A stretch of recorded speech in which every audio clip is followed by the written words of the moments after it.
Prime Minister Narendra Modi on Thursday highlighting the reservation for women in legislative bodies, which was the need of the hour, he said. He also said that any delay in bringing this reservation will be deeply unfortunate.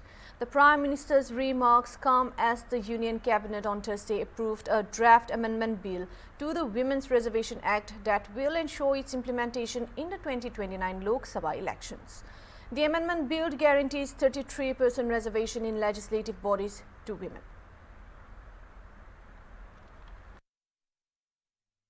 मैं माताओं, बहनों, बेटियों से एक बात करना चाहता हूं।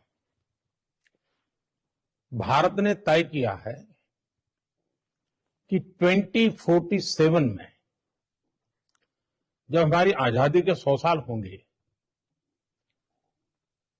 तब तक हमने विकसित भारत बना के रहना है।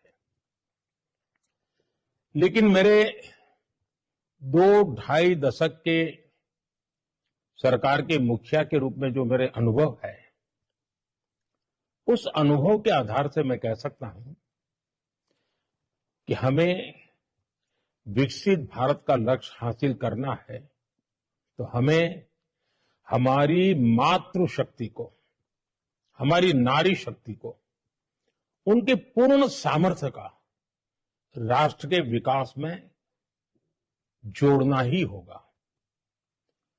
हमने कुछ वर्ष पहले नारी शक्ति वंदन अधिनियम पारित किया था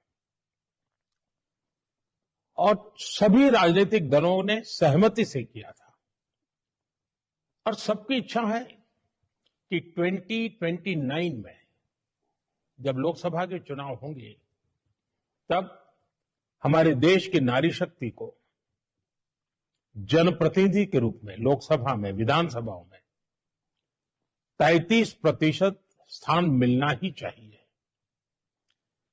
पिछले कुछ दिनों से हम सभी राजनीतिक दलों से बातचीत कर रहे हैं। ज्यादातर दलों ने समर्थन भी दिया है।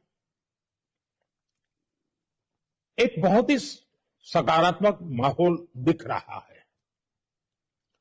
इन्हीं विषयों को लेकर के मैंने आज अखबारों में एक लेख लिखा है।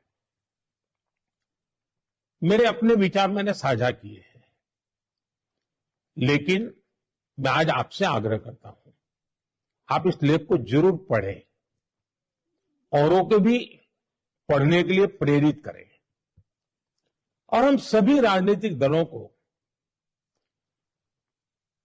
प्रेरित करें, उनका उत्साहवर्धन करें कि वो उमंग के साथ 16, 17, 18 संसद में इस विशेष काम के लिए जब हम मिल रहे हैं, तो इसको पारित करें और सब मिल करके इसका जश्न मनाएं।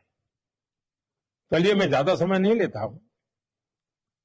लेख पढ़ने के बाद आपके कमेंट जरूर मुझे मिलेंगे। बहुत बहुत धन्यवाद।